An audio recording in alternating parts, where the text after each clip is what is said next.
I kind of had to make a decision at one point. Like, am I going to just leave social media entirely and stop participating because it's not good for me?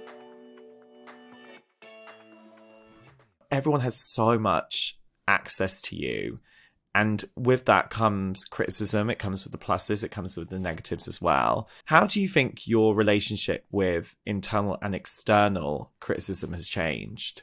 My internal criticism, I don't think is as harsh as it used to be. I think I'm a lot easier on myself. I think I've developed a really beautiful relationship with myself that I feel like really, really lucky to have. But I think with external validation per se, I've taken a lot of that pressure off of myself. And if people, let's say, don't get it or don't like it, then if I do and if I'm proud of it, then it's okay. So I try to tune out the noise as much as I can and focus on the love and focus on the people who do get it and who do love it. Yeah, and I think that journey with discovering yourself is something that everyone can relate to. Like everyone goes on that journey where they've gone from beating themselves up to then, feeling more empowered in their own skin and their own sense of self. What's really helped you on that process? I mean, therapy straight up like has been so helpful for me, and talking things through with someone who's completely unbiased and who just wants to kind of like give me insight and help. I've read a lot of really incredible books that I attribute a lot of my like knowledge and wisdom to. But I think also experiencing so much hate. Honestly, I've been on the internet now for like over 10 years, and I've gotten hate consistently since I joined it when I was 12. I kind of had to make a decision at one point. Like, am I going to just leave social media entirely and stop participating because it's not good for me? Or am I going to change the way that I maneuver it? Am I going to, like make that promise to myself that we're not going to like get in holes of reading comments for hours and we're not going to like engage with negativity? And I've had to really set these boundaries that are looking out for my own well-being. And learning to build boundaries. I mean, as someone who is literally like boundaryless, like I have zero boundaries. I find it so difficult to build them. But when you do try to put markers in the sand, build up those bricks, it helps so much of your well-being, doesn't it? It's huge. And if there's any way you could ever just push yourself to like, even if you don't want to speak up in a room, it might be too much for you to be like, hey, stop, like, because it is a lot.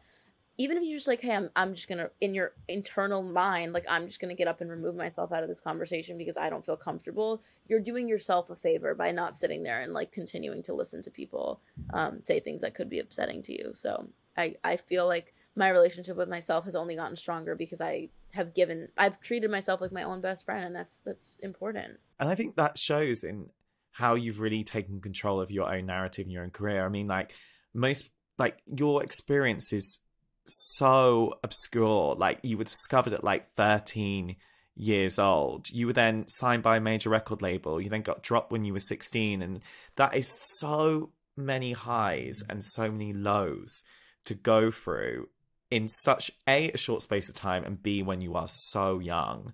How did you find perspective in that journey for you, and sort of realize that you can become the own controller of your own narrative? Well, firstly, I want to just say thank you for like acknowledging like the truth of my story, because I feel like a lot of the time when I speak to people, they're afraid to say like, "Oh, you were dropped," or they're afraid to like kind of bring up the like ugly stuff of my story. But it's part of my story, and I'm genuinely appreciative of you like saying that and like bringing that up, because it was so hard. And I think that if I ignore it and if I pretend like everything's been easy for me, I think I'm doing like my younger self, who did bear it all, like a disservice. And I think that there were really hard times. And to be totally transparent, like I made a decision. I was so suicidal. Every single inconvenience in my life, my first thought was like suicide, truly. And I was at such a dark place in my life that I was so hopeless. I felt like such a failure. I felt embarrassed. I felt like no one liked me. There were so many components of just like, I truly just wanted out. And I remember it was probably not until like 2018, 2019. I was like 19 years old. 19 was like probably like one of the worst years of my life. But when I was like 19, it all caught up to me finally. And like getting dropped at 16 and getting signed at 12 and mourning the loss of like those primitive years. And that's when I was feeling these ways of just like, I don't want to be here anymore. And I made a choice. I was like, are you going to simply do it, or are you gonna get better? And are you gonna try to go about life in a different way? And are you going to use your experiences as a tool and hopefully be able to help others and go out there and speak to people and have connections and whatever? And of course, obviously, I chose that path, which I'm so obviously grateful for.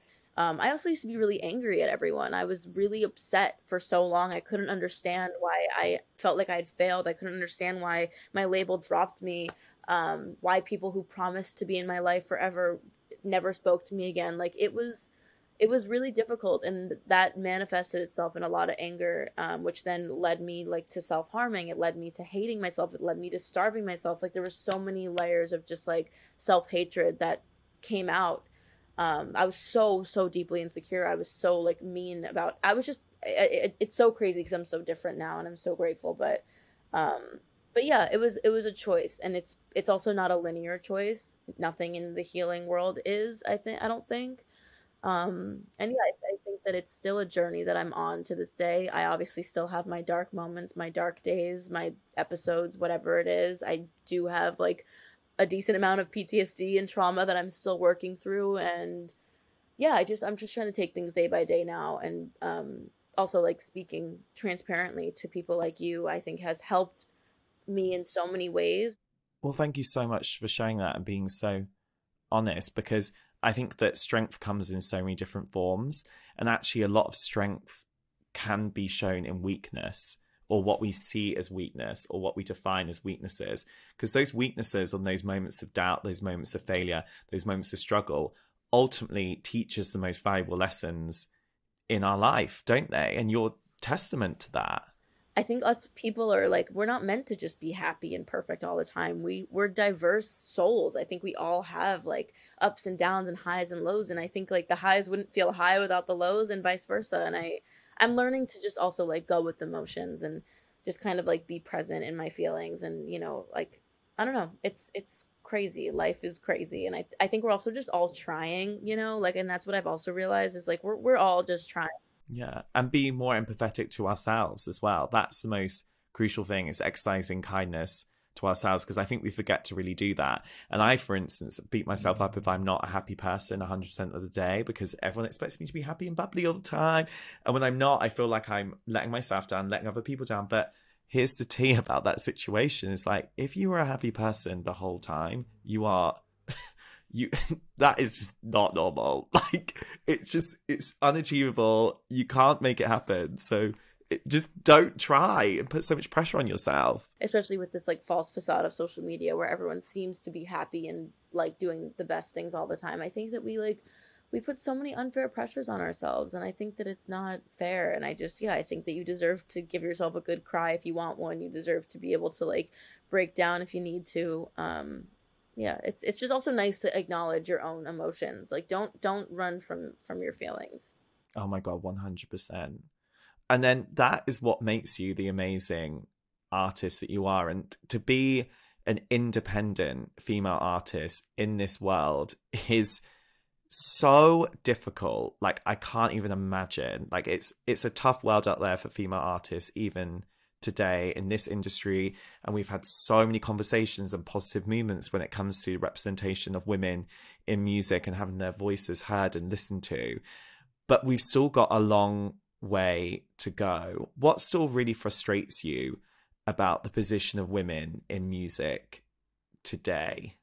Us girls are hard on each other. I feel like a lot of, if not all of the hate I've ever received was from other women. And I think that like if we just spent more time uplifting each other and celebrating each other, we wouldn't give men necessarily an outlet to be hateful towards us as well. And there's so many things I can say obviously about like prejudiceness towards women, but I think that like I just think if we women at with anything can do something, it's just uplift each other and not be so mean to one another, I guess. It also always, I feel like with guys, I see in the industry specifically, I feel like guys can all exist simultaneously. You can have like every big male artist on the planet. Like, I don't feel like I see people really comparing numbers of like Drake to The Weeknd or Justin Bieber, or like these big male artists. And I feel like with girls, it's always a competition. I feel like there's just room for everyone. There's always has to be someone on top. There always has to be someone not doing as good. Like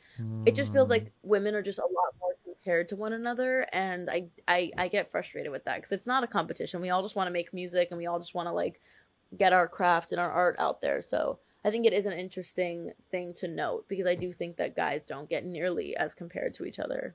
Or as pigeonholed, because I feel like women get very pigeonholed in the industry, don't you think? Totally. Even just like the fact that I've been doing this for so long and I still have to fight to be heard in every meeting and in every conversation to this day. And I don't think I would deal with that same level of scrutiny if I was a guy, if I was a man. I think that it's like us women are people like, stereotypically think that we are not as good as men at certain jobs, and I'm just it's so insulting and infuriating when I'm in these conversations and I feel like I am not being heard. And of course, like the forefront of my mind is like, I wonder what this conversation would be like if I was a man.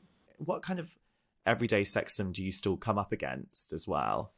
I mean, a lot of people still to this day will try to like discredit my music or my talents or my abilities by just being like, "Oh, she's just a pretty face" or whatever that is. And I'm just I feel like that wouldn't be a conversation if I was a man, and it does feel misogynistic.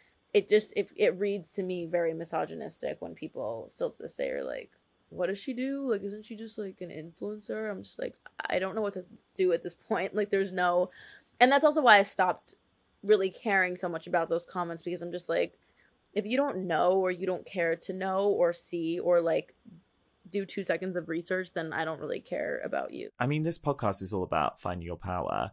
Do you think you've been able to do that and draw a line in the sand with certain people because you found that power within yourself? Yeah, I think that like that's also only come from being so mistreated for so many years. So yeah, I think that like also that's why I continue to mention like acknowledging your past and acknowledging things that have transpired because without those experiences I wouldn't be where I am today. So yeah, I feel grateful to have chosen to be like, I'm gonna, take this as a learning lesson and stand up for myself. I'm not gonna like cave and get weak and be like, oh, I'm too scared to like, no, I'm gonna be like, hey, you're not gonna speak to me the way that you did in that last meeting. You're not gonna tell me that I can't direct this music video because I know that I'm capable to and I know that I can. Like there's just things that I don't let people tell me that I'm like incapable anymore. I don't take it. And I think there also is a lot of fear with using your voice because of the judgment that could come with it, especially if you're a woman in the music industry. There's this whole idea that if you're outspoken, you're automatically a diva, right? Does that fear play in your mind ever? I think that I had a really eye-opening conversation with someone recently where, this person had been telling me for years that I was like difficult. And that was the word that they used a lot was you're difficult, you're difficult. And I'm like, can you just tell me what you think I'm difficult about? And they're like, you always have to go back and forth on creative so much. Or you always have to make sure these photos are a certain color or whatever the insignificant details can be. And now I think that, this person has acknowledged to me, like, I think they realized through all the years that I was trying to stand up for myself, it wasn't me trying to be difficult. It was just me trying to assert my vision for myself. It was just me trying to stay on the track that I saw myself going on. And I'm someone who's very visual.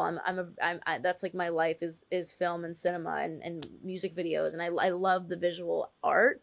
And I think that now it's changing a bit where they're like, all those times that I thought you were just being difficult to be difficult, I realized it was you just trying to drive home what you believe in, which means a lot. And that is always what it's been, and that's always what it will be. So if I come across as a diva or difficult for just trying to pursue my dreams the way that I think they deserve to be pursued, I am okay with that because that's like, but it's definitely very true. Like it's very, very real. And if you stand up for yourself or you like say, hey, I need this or this to get this done, you do kind of get labeled a diva or difficult, which is just silly.